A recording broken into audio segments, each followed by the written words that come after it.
Shalom, shalom, je vous salue tous dans le précieux nom de Jésus. Ce matin, nous allons parler d'un sujet tellement important.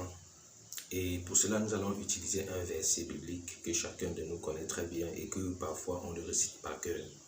Il s'agit de Jean chapitre 3, le verset 16.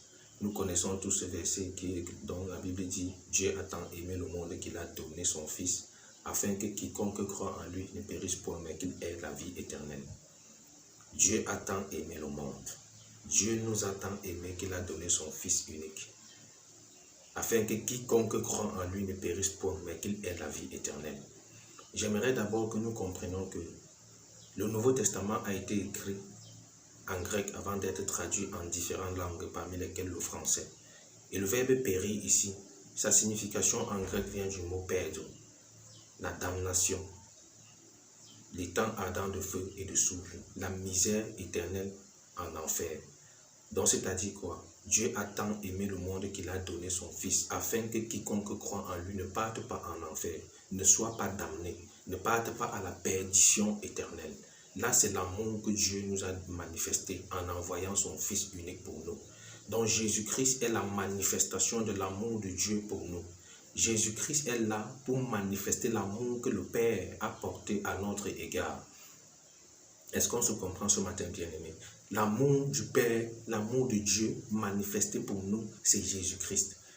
Et il dit que quiconque croit en lui, ça renvoie à l'individualité, à chacun d'entre nous. Chacun doit recevoir Jésus-Christ dans sa vie comme son Seigneur. Chacun doit croire en Jésus. Chacun doit croire en lui pour échapper à l'enfer, pour échapper à l'étang ardent de feu et de souffle.